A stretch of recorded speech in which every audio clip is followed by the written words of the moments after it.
Hi guys, the Chancellor Jeremy Hunt was interviewed this week on the Newsagents podcast, where he was asked about Brexit. What are the benefits? Well, Hunt began by challenging the journalists for not supporting Brexit, even though he voted Remain himself. Then he got into the benefits. What are they? Tax on beer. Yes.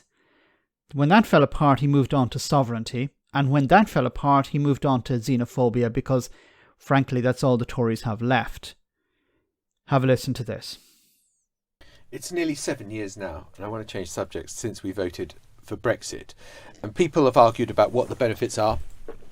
And finally we found out yesterday. It's real ale. I mean, isn't that rather embarrassing? Almost pathetic that that's what we can point to. Look, we can set our own tariffs for real ale in pubs.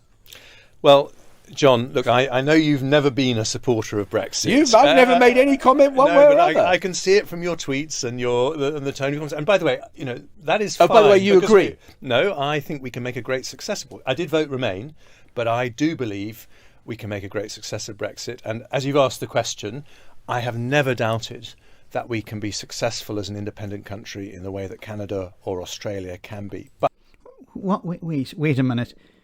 This is the sovereignty part. Canada and Australia are independent countries. They're the only two independent countries in the world. Is that it? Or he's using these as examples of independent countries. So, for example, Ireland is not an independent country. France, Germany, Italy, Spain. These are not independent countries. So if you're a member of the EU, you're not an independent country. What sort of ridiculous rubbish is this? But, and this is the important thing that I said yesterday, the differential tariff for draft beer is something that does actually matter to pubs, who are a great British institution. Okay, it's pretty pathetic. Like, this is the beer tax in Europe, including the United Kingdom, in 2022.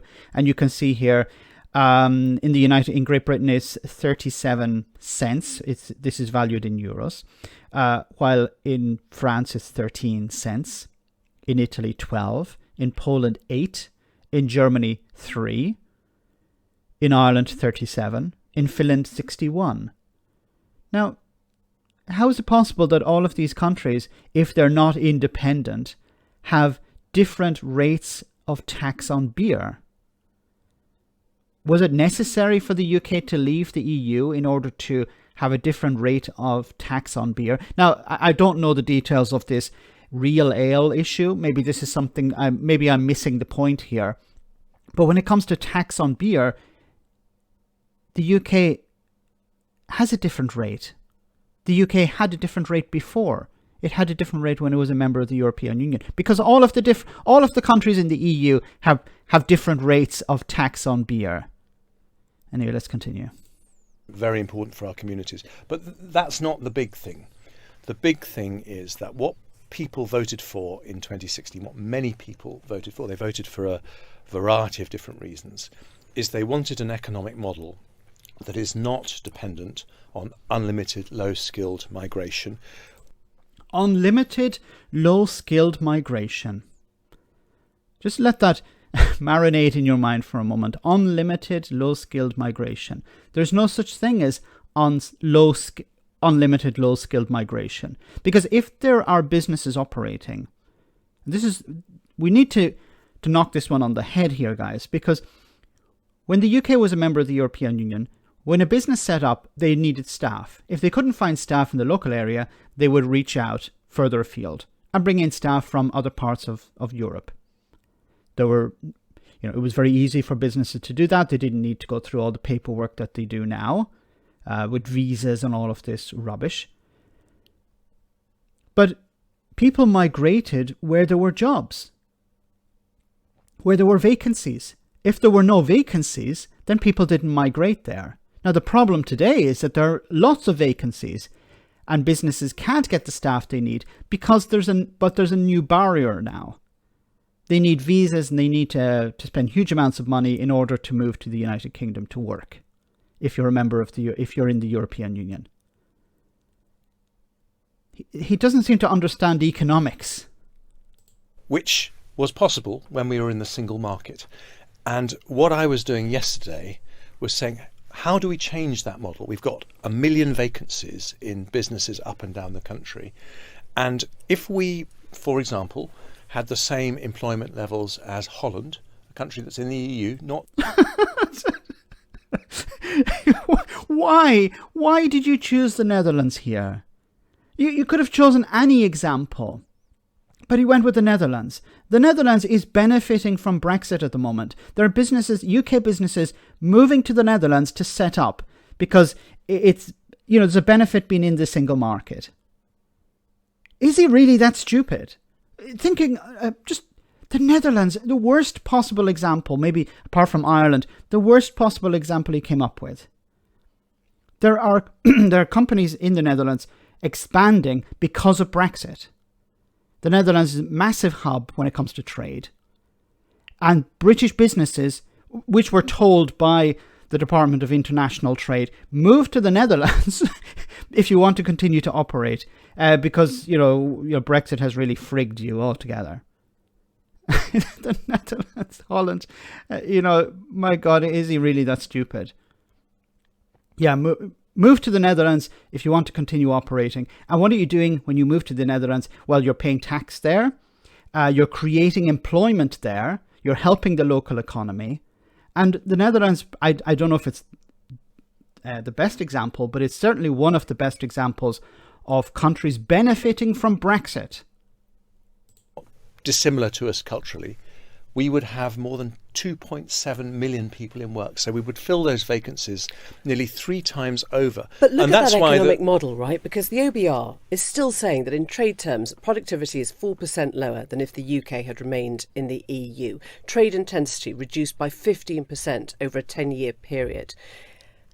Your budget hasn't shifted that. That is the OBR's comment this morning. I mean, your number 2 was asked yesterday on Newsnight, my old stomping ground, if people had voted to make themselves poorer. He didn't deny it. Are you saying, yes, that was the choice that people made and we are going to be poorer and we've just got to get on with that? Well, here's the truth about Brexit, Emily. It was a choice we made, and whether we make a success of Brexit or not is also a choice that we have to make. There's no... My God. So it's a cult. It's basically a cult. So people were told back in 2016, get into the car. We're going to the sunlit uplands. It's going to be wonderful. Get in the car. People like Nigel Farage, Boris Johnson, Jacob Rees-Mogg. Jeremy Hunt was saying, don't get in the car back in 2016. But the Brexiteers were saying, get in the car. We're going to drive to the sunlit uplands. It'll be wonderful. There won't be NHS queues. There'll be jobs for everyone. Fishermen will be able to catch as much fish as they want and sell it as they wish. Everything will be wonderful. El Dorado. And as the car went along, people realised, wait a minute, the sunlit uplands, there isn't a sunlit uplands, there's a cliff. And some people were saying, let's actually stop the car and get out. But the Brexiteers, including ones who thought it was a bad idea to get in the car in the first place, are saying, no, we need to drive over the cliff. Why? Because people voted to get in the car. We decided to get in the car, so we're not getting out of the car. What I'm talking about here is, if it's a disaster, if Brexit is a disaster, then why don't you be honest with the public? Say it's a disaster. The only benefit I can come up with is perhaps real ale in pubs. Be honest with people and say, actually, would you like to have another referendum to undo this, to get out of the car before it drives over the cliff? Or maybe it's already driven over the cliff, I don't know. But why can't you say, look, people had their democratic vote in 2016. Let's apply democracy again. Because you're not, when you vote for a political party, they don't stay in power forever. It feels like the Tories have been in power forever. But generally, you get a vote and you can vote them out. They keep saying about how democracy is important. Surely it's democracy once again by telling people, look, it's been a disaster. Would you like to undo that? No, we have to drive over the cliff because some people who aren't around anymore, back in 2016, decided it would be a good idea to get in the car and to put everyone in the car, even people who decided they didn't want to get in the car, and drive over this cliff anyway.